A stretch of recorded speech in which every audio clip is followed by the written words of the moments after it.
Yes, ibihe byiza ndetse n'umunsi mwiza, nizere ko aho muri muguhereza mu bice bitandukanye mugiye muherereyemo. Ni amakuru akomeye cyane ariko garukaho hirya no hino ku butaka bw'uburasirazuba bw'igihugu cya Kongo, mu karere ka Afurika y'ibiyaga bigari, hakurya y'inyanja ngari, ndetse n'andi makuru akomeye cyane ari kugenda agarukwaho. Ndaza kukubwira iby'ibiganiro by'u Rwanda na Repubulika ya Demokarasi ya Kongo byabereye imbere ya Donald Trump muri White House i Washington DC.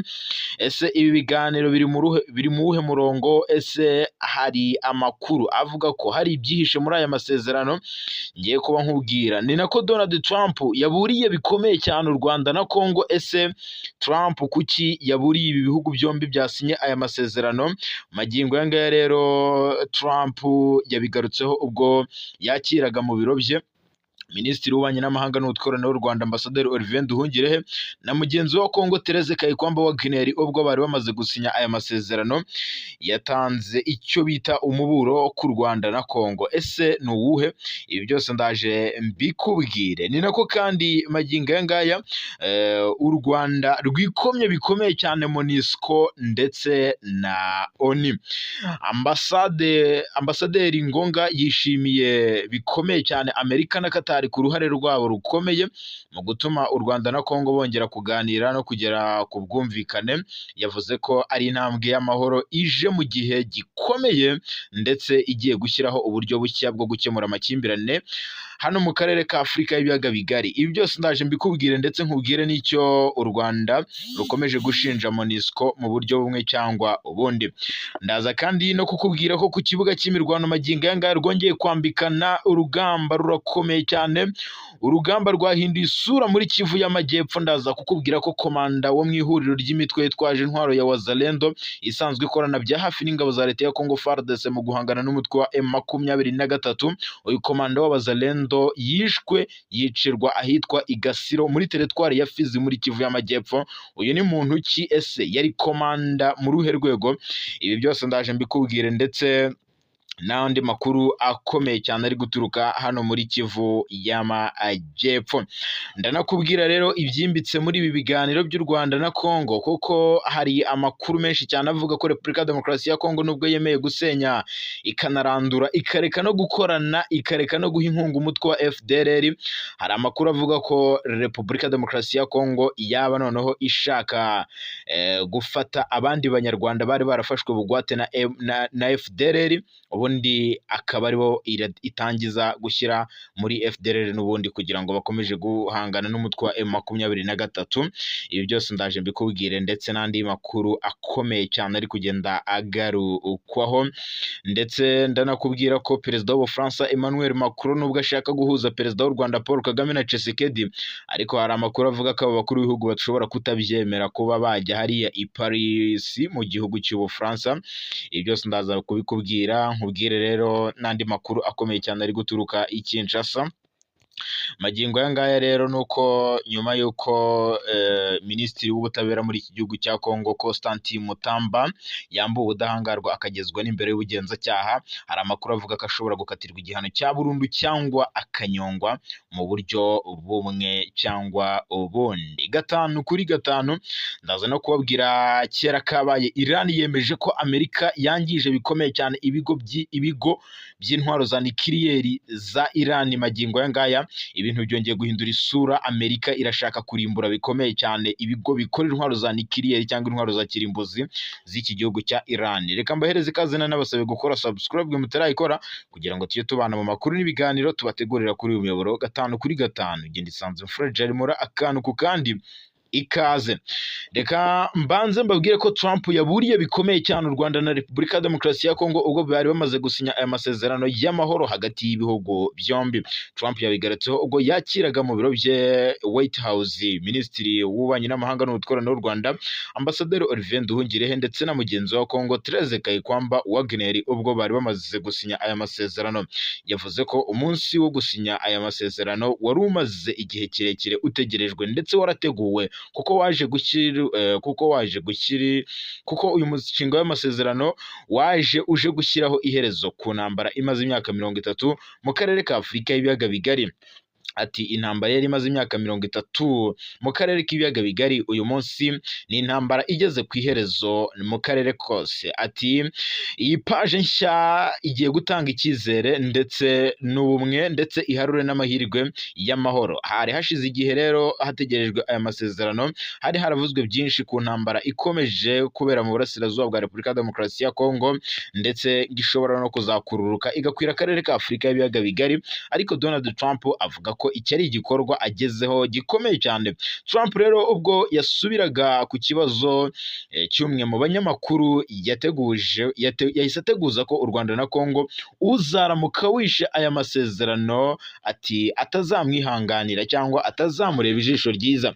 Ati tuzashyira igitutu cyinshi cyane ku Rwanda na Kongo kugira ngo amasezerano ashyirwe mu bikorwa. Ati uwo ari wese uzagerageza kurenga kuri aya masezerano azisanga Amerika ihagaze mu nzira ye. Ati ntabwo dushaka ko intambara kandi ikomeza. Ati buri wese agomba kubyumva. Ati tugomba gukumira umwuka mubi hagati y'ibihugu byombi.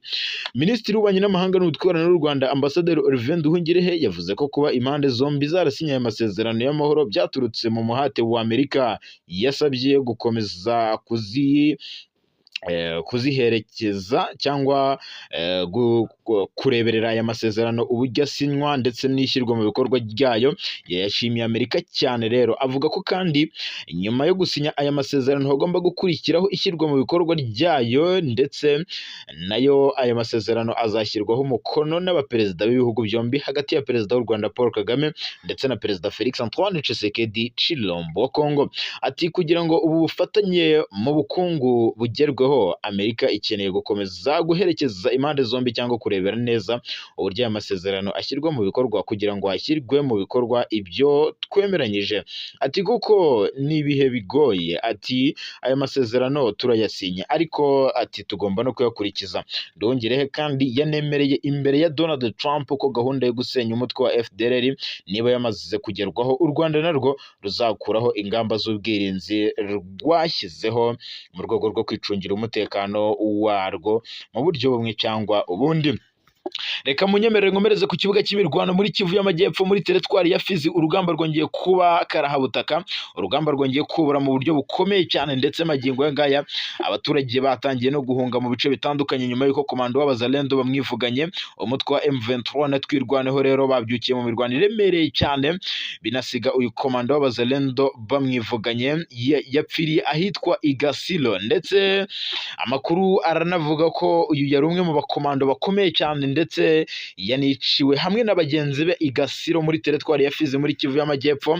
Magingo yangaya amakuru aravuga ko uyu mukomando wishwe yitwa Mamba na Kuku. Uyu nguyu amakuru avuga ko urupfu rwe rwabaye nyuma yaho abazalendo basubiranyemo Igasiro bikarangira uyu na Kuku arashwe agapfa.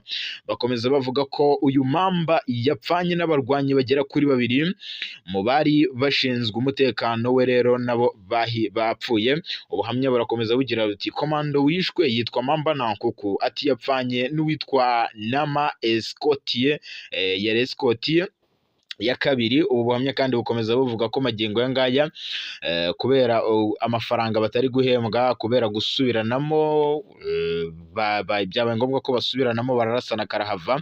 Igice cya Gasiro rero Mamba yaguyemo giherereye mu ntera ngufi uvuye mu Rugezi, hari kugenzurwa na twirwaneho na mama 23 nyuma yuko iyi mitwe yombi ya M23 na twirwaneho yihuje ikanirukana bikomeye cyane aba bazalendo ndetse na FDLR rutibagiwe n'ingabo z'u Burundi FDNB muri aka gace ka Rugezi. Kuva mu ntangiriro z'ukwezi kwa gatatu aba bazalendo nibwo bahungiye muri aka gace ka Kasiro.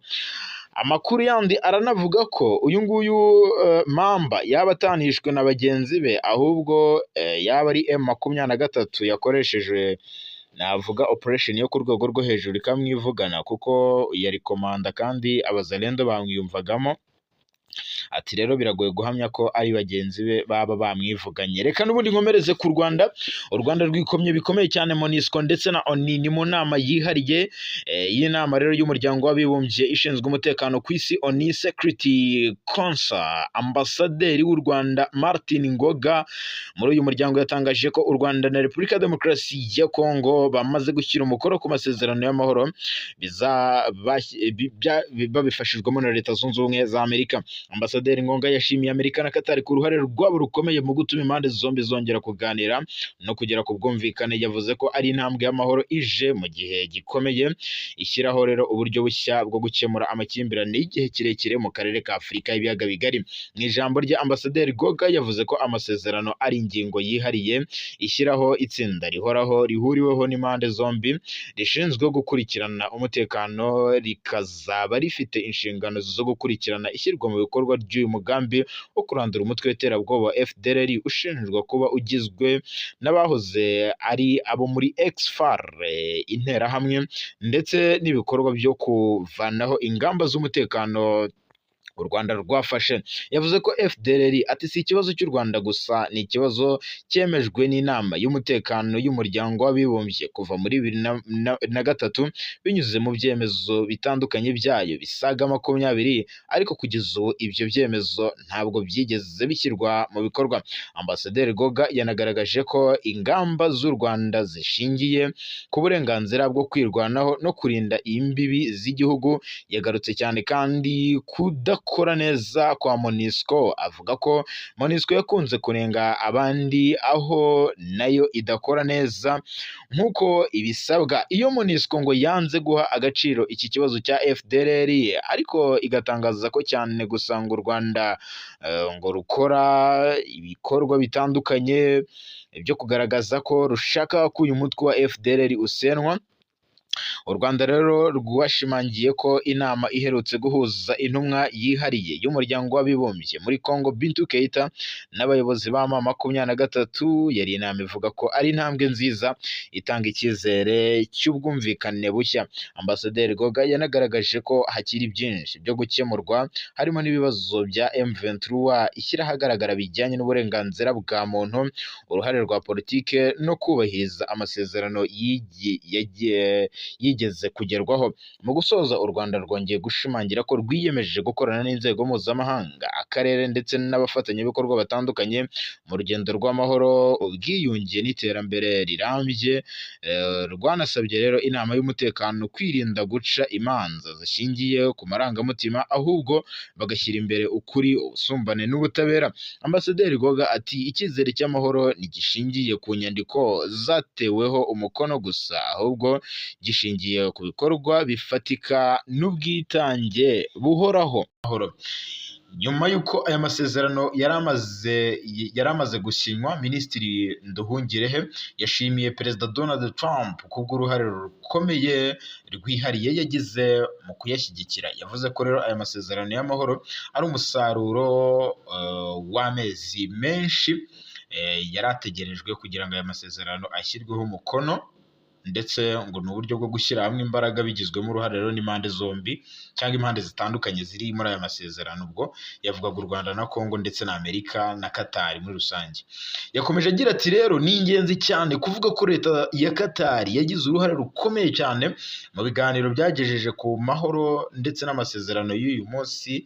Ati ibiganiro byatangiriye i Doha. Umukuru wa diplomasi y'u Rwanda kandi Nduhungirehe yagaragaje ko umutima wariye amasezerano wari ukubiye wari wubakiye ku myanzuro wo gushyiraho urwego rw'ibijyanye n'umutekano ruhuriyeho n'u Rwanda na Kongo. Agira ati rero icya mbere kizaherwaho ni ugushyira mu bikorwa gahunda yo gusenya umutwe wa FDLR, bigakurikirwa rero no gukuraho ingamba z'ubwirinzi z'u Rwanda. Yunzemo ko binyuze muri aya masezerano, ati twiyemeje gufasha muri gahunda yo gucyura impunzi ziri mu bice bitandukanye mu bihugu byacu, hamwe n'ubufasha bwa HCR, ishami rya Loni rishinzwe gucyura ishami rya Loni rishinzwe gucyura impunzi no gushyiraho uburyo butanga umutekano n'agaciro ku mpunzi zitaha. Ati ni ingenzi mu kugera ku mahoro arambye. irambye. Nduhungire kandi yateguje ko inzira iri imbere ishobora kuzoroha bijyanye no kutazoroha kabisa. Yavuze ko ishaka kutazoroha mu bijyanye no kuba hari andi masezerano yagiye asinywa ariko bikarangira adashyizwe mu bikorwa. Icyakora yanashimangiye ko ngo u Rwanda rwiteguye gukorana na Congo mu rwego rwo gushyira mu bikorwa ibyo biyemeje. Ubwo rero Minisitiri Kayumba wa Congo we ku ruhande rwe yagaragaje ko ariya masezerano atari intsinzi ya diplomasi gusa, ko ahubwo ari intsinzi kuri miliyoni z'abanyekongo bamaze igihe barabuze amahoro n'umutekano. Avuga ko rwose ngo yunzemo ati avuga ko ngo ariya masezerano ngo yerekana iherezo ryari ritegerejwe ryo kwigarurira ubutaka bwa Congo ritemewe ryahitanye abantu ibihumbi amagana kuva mu ntangiriro z'uyu mwaka honyine. Noneho Kinshasa nayo yijeje ko izashyira mu bikorwa ariya masezerano mu rwego rwo kubaka ejo heza n'abaturage bayo. Biragoye. Urabona Kinshasa isinya amasezerano, ese FDLR ishyiga ni inkingi ya mwamba muri ino ntambara ku ruhande rwa guverinoma. Yego. Congo irayihaze. Ntekereza ko bitazakunda. Congo ihaze FDLR, igiye kubisinya, yanabisinye koko. Ndetse na Perezida w'u Rwanda Paul Kagame na Tshisekedi bategerejwe muri Nyakanga ku itariki 25. Yego. Ariko sintekereza ko bizaba ari ukuvuga ngo wenda aya masezerano kuba yasinywe biri must ko azashyirwa mu bikorwa, biragoye. Kuko Kinshasa ifite uburyo ifatamo FDLR yego mu buryo bwihariye, kuko ni umutwe uyifasha bikomeye cyane kandi uzi n'abarwanyi ba M23 ubwabo, kuko abanyekongo ndavuga FARDC ubwo ngubwo yego nubwo barwana na M23 ariko FDLR niba iri imbere kuko nibere ku buryo barwanamo. yego niyo izi neza rero imbaraga za M23, ni nayo buri irwana idasigana bijyanye n'intego yari ifite ndetse n'icyo yari yaremera na Kinshasa, bavuga ko nibatsinda M23 rwose bazafashwa gutera u Rwanda. Bagakuraho ubutegetsi buriho. Hanyuma ku ruhande rw'u Rwanda se gukura ingabo mu burasirazuba bwa Congo, ko Minisitiri Nduhungirehe mbere gato yari yatangaje ko ibi byo kuvana RDF muri Congo bitari mu masezerano y'amahoro n'ubundi bagombaga gusinya, kuko habeshyirwaga amakuru yavugaga ku masezerano y'amahoro bagombaga gusinya, ariko bakavuga ko ngo harimo ingingo isaba u Rwanda guhita ruvana muri Congo ingabo zivugwa ko ruhafite. Haba hasinywe amasezerano yo kuvana izi ngabo muri Congo? Ntayarimo aya masezerano. None se koko Kinshasa ibisaba iki ngiki nicyo nabonaga nk'amananiza icyasinyweho cyangwa icyagarutsweho yego byari kuba ingamba z'ubwirinzi z'u Rwanda zizakurwaho, ariko ntabwo ingamba z'ubwirinzi rero u Rwanda rwashyizeho ari nayo ngingo rutangaza nka excuse cyangwa se nk'igisubizo ku bijyanye n'ibyo Congo irushinja kuba rwareje ingabo mu burasirazuba bwayo. Rwo ruvuga ko rwashyize ingamba z'ubwirinzi ku mipaka. Urumva? None se zizavaho hanyuma bigende bite igihugu kibeho kidafite ubwirinzi ku mipaka? Ni ukuvuga ngo ubwirinzi buzaba buriho ahubwo buzoroshywa. Ntabwo bavuga ngo ingabo zose ziri ku mupaka cyangwa ibikoresho yego, ariko bizoroha. None se Kinshasa yaba yitiranya abari ku mipaka n'abinjiye ku butaka bwayo?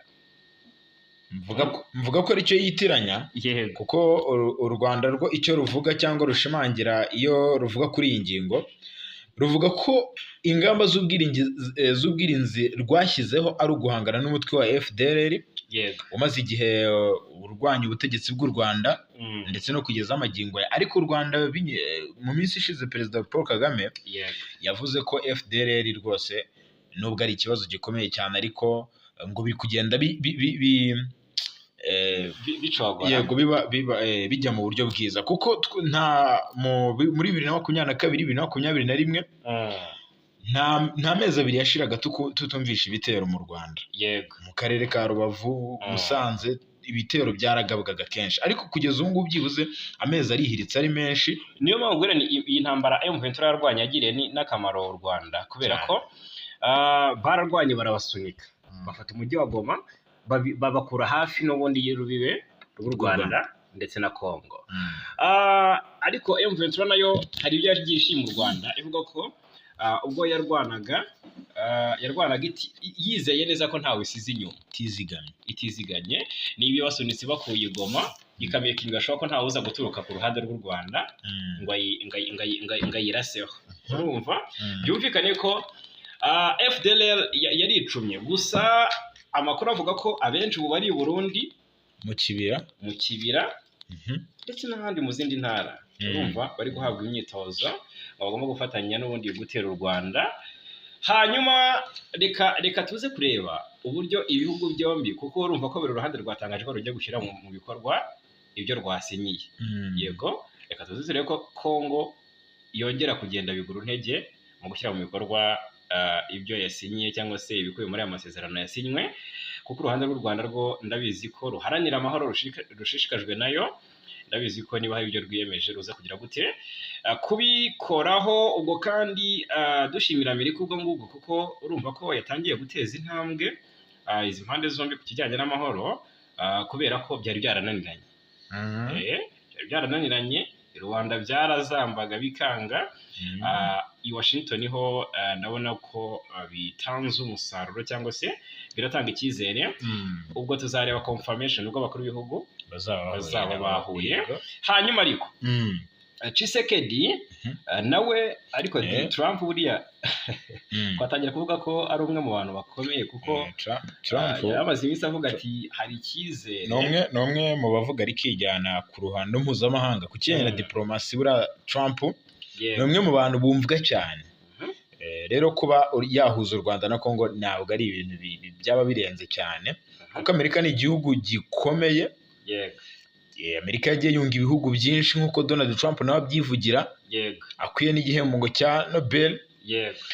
Ati rero n'ubundi nabonye Tshisekedi ashobora kuba afite ikiganiro cyihariye yahaye ngo ni Haruyana Veras Victoria. Tshisekedi ashobora uhagarariye bihoraho Perezidansi ya Leta Zunze Ubumwe za Amerika muri Afurika, yavuze ko ngo hari inyiturano za Trump magenga Tshisekedi.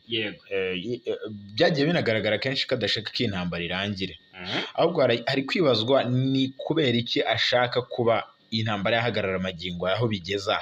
Nuko abona ko bitoroshye bishoboka.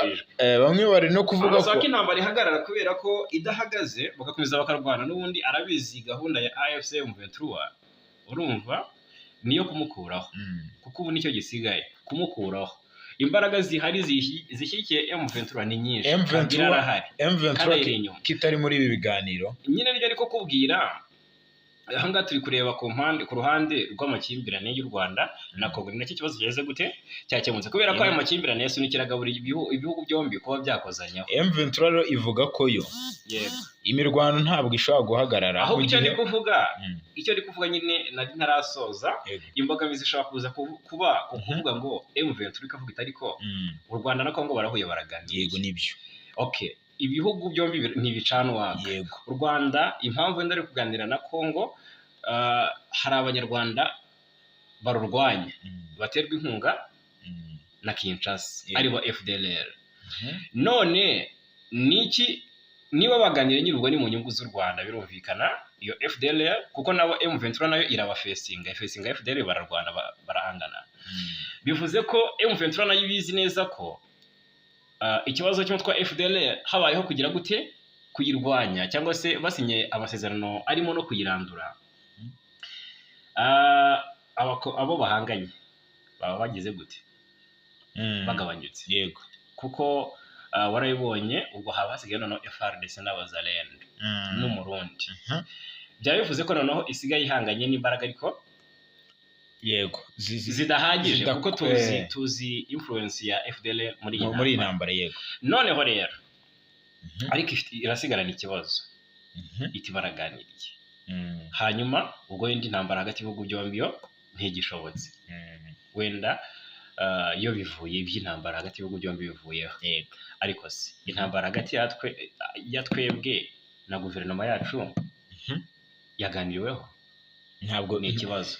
Ni nayo mpamvu mubwira ko njye niteze ko M23 ishobora kuza kugira ikivuga ku isinywa ry'aya masezerano. Ibi biganiro biri kuba nubwo byategetse ko imirwano ihagarara mu burasirazuba bwa Kongo, ariko uruhande rumwe ruri muri mirwano nirwo rwaganirijwe kwihagarara. yego ubwo rero keretse niba Kinshasa ubwayo ari izahagarika imirwano, yego ariko uruhande rwa M23 rwo ntiruri muri ibi biganiro, ntirunarebwa no guhagarika iyi mirwano. ntibuze kuvuga ko ngo imirwano iza mw'abantu muri tubabwira ngo bari kurasana, ntibuze kuvuga ngo turababeshya cyangwa se ngo turi kure y'ukuri guhari.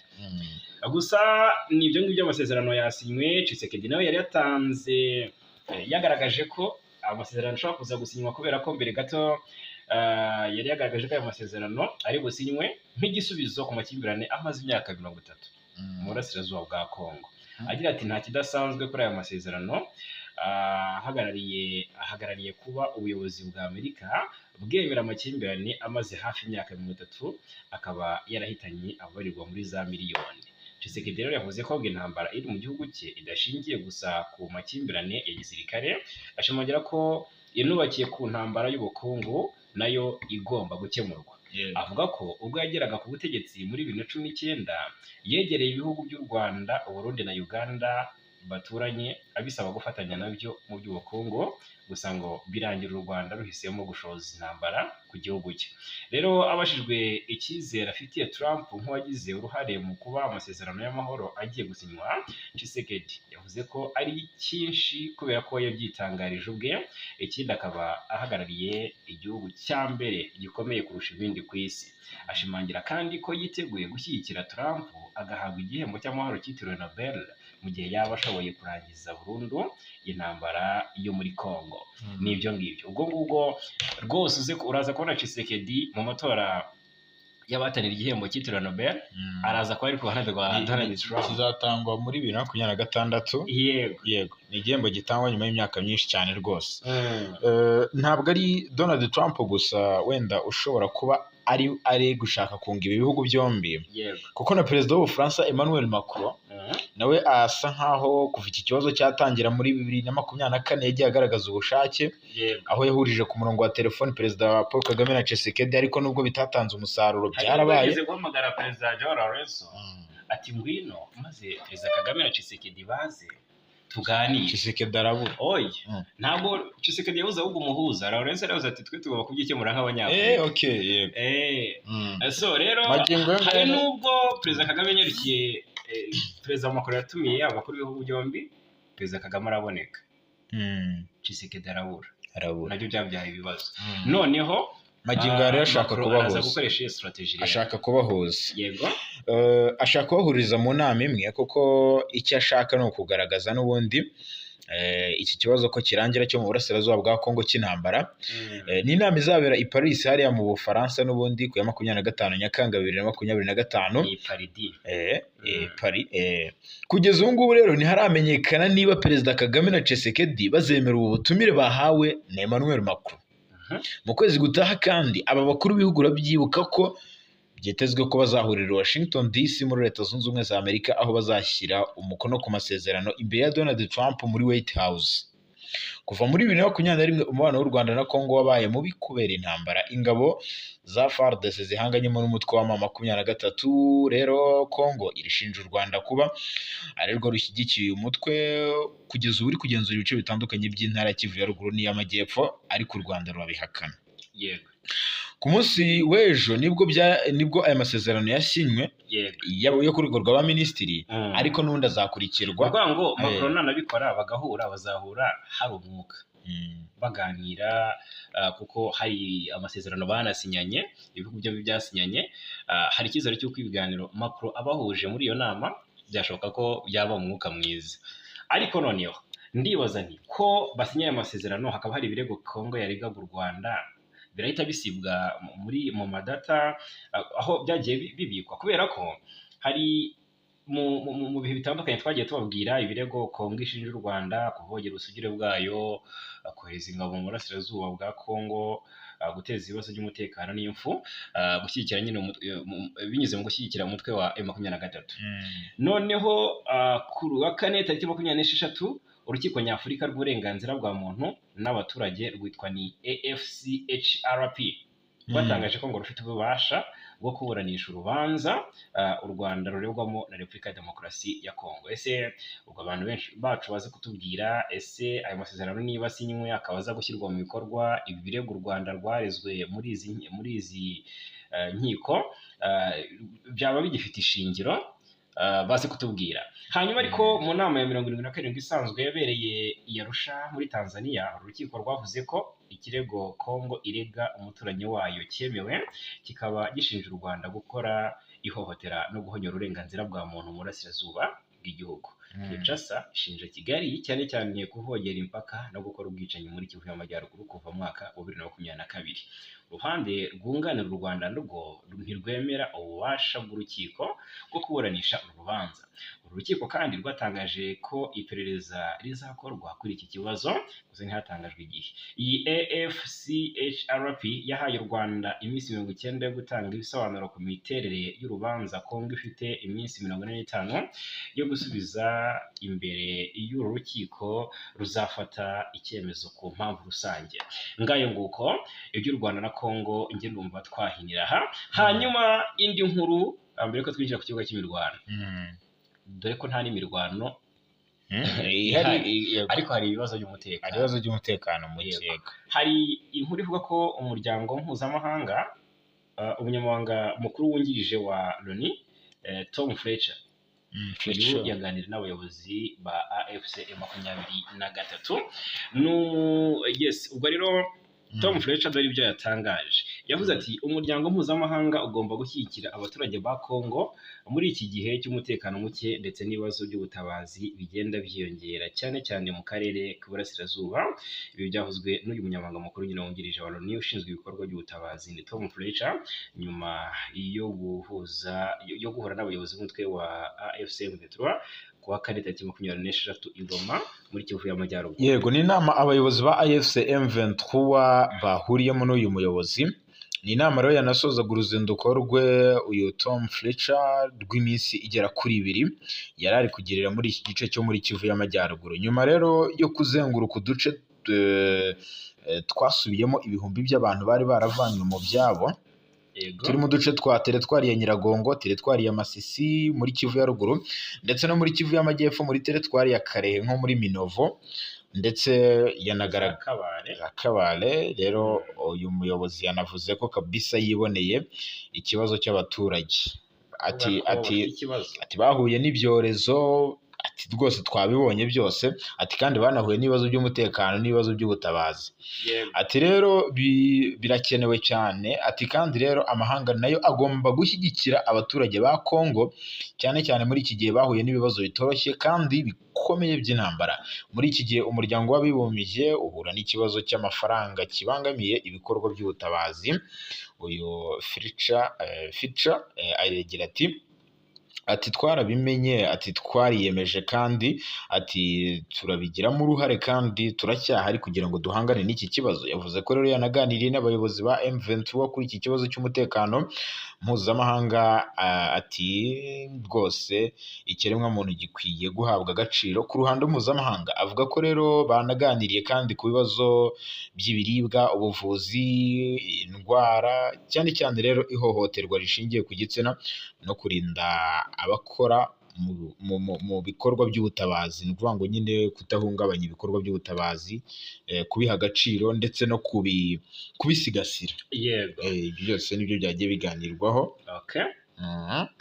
Mu bice bitandukanye rero byaberagamo imirwano, nta mirwano ihari ariko hariyo amakuru y'izamba ry'umutekano ndetse amakuru ateye ubwoba cyane abaturage mu bice bitandukanye. Reka duhere i Walikare. Walikare ni inkuru turakwita tubangura ngo hica umuntu. Urabizi ejo ndi Kimoka mu nkengero za Sake muri Masisi hiciwe abantu 2. Byavuye ku ikozanyo hagati y'abarwanyi ba M23 ngo bari kuri patrouille n'abandi bitwaje intwaro muri ibyo bice. Noneho Walikare ho si uko byagenze, ntago bivuga ko habayeho irasana, ahubwo ngo habona umubiri w'uwishwe wabonetse kuri 5/27 Kamena mu mugezi wa Oso. Abamwishe kugeza ubu ntibaramenyekana kandi ntibarafatwa. Iri bara ryabereye ahitwa Katanga hafi ya Pinga, ni mu itsinda ry'utugari rya Ihana mu karere ka Walikare muri Kivu y'Amajyaruguru. Abayobozi baho bavuga ko habonetse amaraso ku kiraro cya Oso bikaba bishimangira ko ariho icyaha cyakorewe.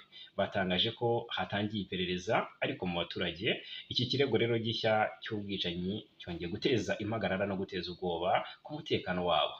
Hanyuma tuve Walikale ahitwa Tanganyika, mu ntara ya Tanganyika, yego Ikalemi, naho ntabwo byoroshye, ngo hari imfungwa zatorotse muri Goma, Bukavu na Uvira ngo ziri guteza ibibazo cyane hariya muri ibi bice bya Kalemi. Ubwo rero umujyi wa Kalemi ni umurwa mukuru w'intara ya Tanganyika, uri mu burasirazuba bwo mu gihugu cya Kongo, urimo kwibasirwa cyane n'ibikorwa by'iterabwoba n'umutekano muke. Ibi bikorwa by'ubugizi bwa nabi bimaze gufata intera, byatumye Minisitiri w'Ubutegetsi bw'intara, ubwo se Minisitiri w'Ubutegetsi bw'intara bivugitse neza ra, gusa uko niko babinyarikiye aha ngaha. Urumva yitwa Bwana Johnson Salumu Kasongo arahamagazwa, ngo byatumye ahamagazwa mu nteko ishinga amategeko.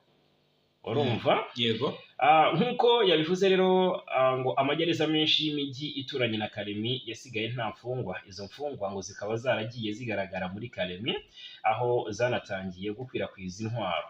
Mu kwezi kwa Werurwe ati twakiriye muri Kalemi abatorotse muri gereza nkuru ya Kalemi barenga 300. Twakiriye kandi mu ntara ya Tanganyika abatorotse gereza za Uvira, Bukavu na Goma. Ibyo nibyo bituma intwaro nyinshi ziba muri Kalemi.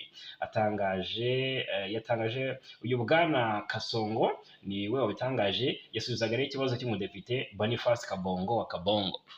Noneho mu rwego rwo guhashya abagizi ba nabi babangamira abaturage, Kasongo yavuze ko hagiye kwitabazwa abayobozi b'inzego z'ibanze mu rwego rwo kurinda umutekano. Yongeyeho ko kubera ingamba zafashwe, abantu 424 bakekwaho ubujura n'iterabwoba batawe muri yombi, bafatanywe intwaro 24 zo mu bwoko bwa AK-47, grenade 2 n'ibikoresho 3 byo gushyiramo amasasu ndetse n'amasasu menshi. Yavuze ko mu bice by'icyaro kandi ngo hari imitwe myinshi yitwaje intwaro imaze kwishyikiriza ubuyobozi bw'intara. Aho rero atariko ntibyakuyemo impungenge za Depite Boniface Kabongo wa Kabongo wo mu ishyaka Ensemble pour la République, watangaje ko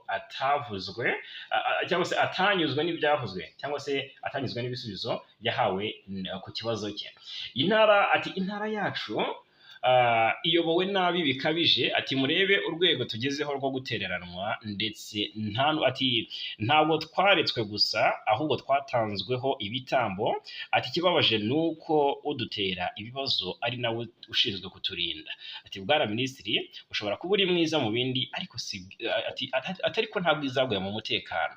Ati yes, ati niyo mpamvu rero ngutakambiye mbere yuko inteko ya Nzeri itangira, atenda kwinginze abegore kugira ngo urokore ishema ryawe. Urumva? Cyril Kimpu Awel ni perezida w'inteko ishinga amategeko, ariko mpayinka use ubwo n'uhagarariye iyi ntara Tanganyika mu nteko ishinga amategeko.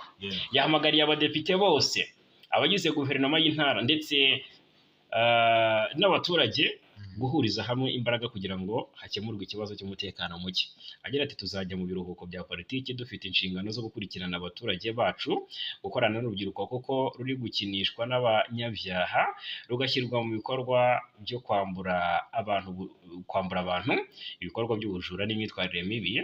Umutekano muke ati ntuzatuma tugira iterambere mu bucuruzi cyangwa se ngo dushobore gukurura abashoramari. Ati turi mu nshingano zo gufasha guverinoma yacu gukemura iki kibazo.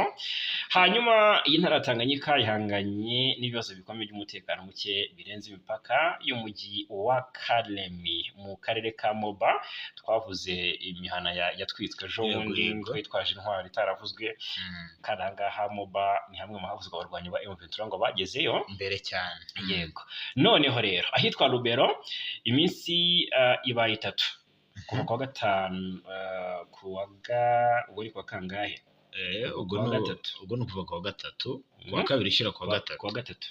Yego, biravugwa ko ku munsi wa 27 wari umunsi wa kabiri. Ubwo ibikorwa by'ubucuruzi n'imibereho bisubitswe ku muhanda Vuyinga Mabambi muri sheferi ya Baswaga mu karere ka Rubero nk'uko abaturiye aho babitangaje. Ibi byatewe rero n'intambara ikomeye yabaye kwa kane tariki 26 Kamena ubwo ingabo za leta ya Congo FARDC n'iz'Ubugande UPDF zagabaga ibitero ku nyeshyamba za Mai Mai zari ku musozi wa Muhora.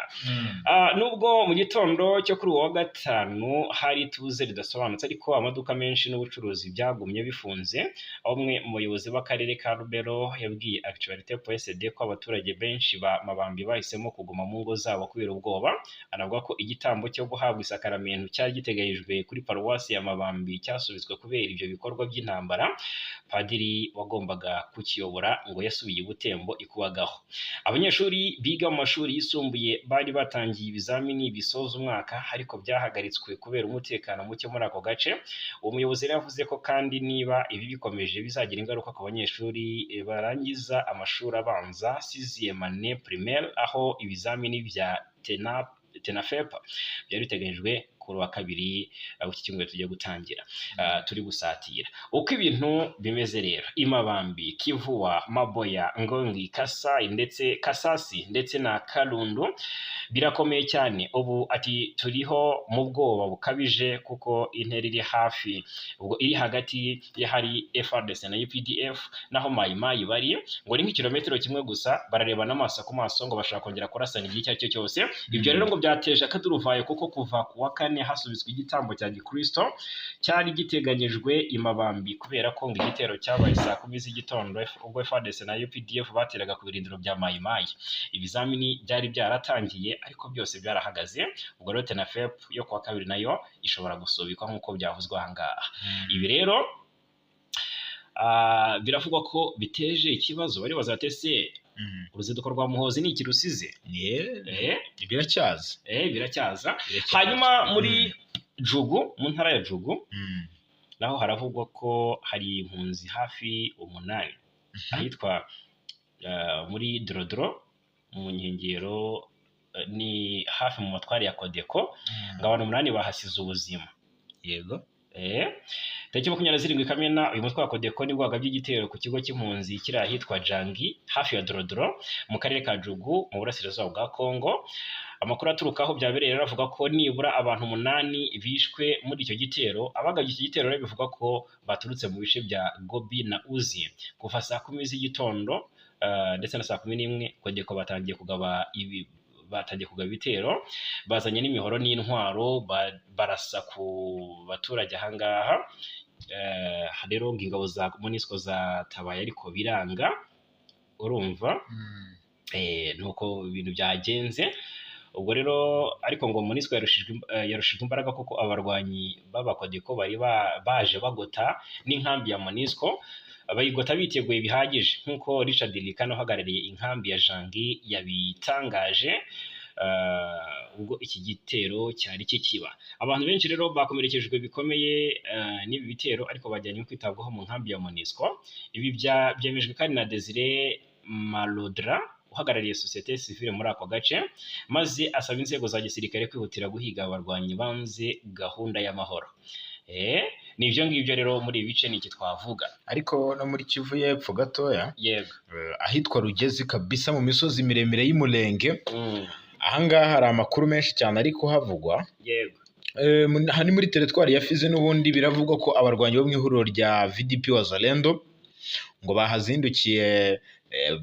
bazindutse bagaragara mu misozi ya hano muri ibi bice.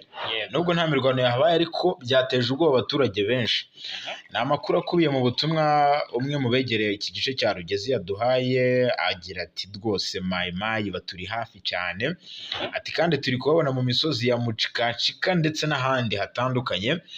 Akomeza avuga ko kabisa M23 natwirwanaho nubwo bari kugenzura iki gice cya Rugezi n'inkengero zacyo, ariko ngo bahora biteguye ko isaha ku isaha bashobora kubagabaho ibitero. Ati twirwanaho kugeza ubu ngubu na M23 nibo bari kugenzura ibice no kugenzura ibi bitero ko bidashobora guhungabanya ikintu icyo ari cyo cyose. Magingo yanga rero iyi Rugezi amakuru yahazindukiye ku munsi w'ejo yavugaga ko mu kwezi kwa gatatu aribwo imirwano iheruka ikomeye cyane, ariko ibindi bitero ngo byari ibitero bito bito byagiye bihagabwa mu minsi yashize urabyibuka.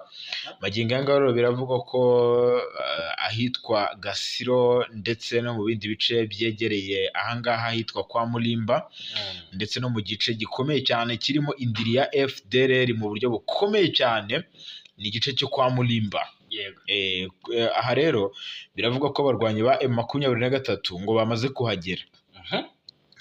Rero mu bitero binyuranye M23 yagiye igaba muri ibi bice, yagiye yirukana cyangwa isubiza inyuma FDLR ndetse n'abazalendo utibagiwe n'ingabo z'u Burundi.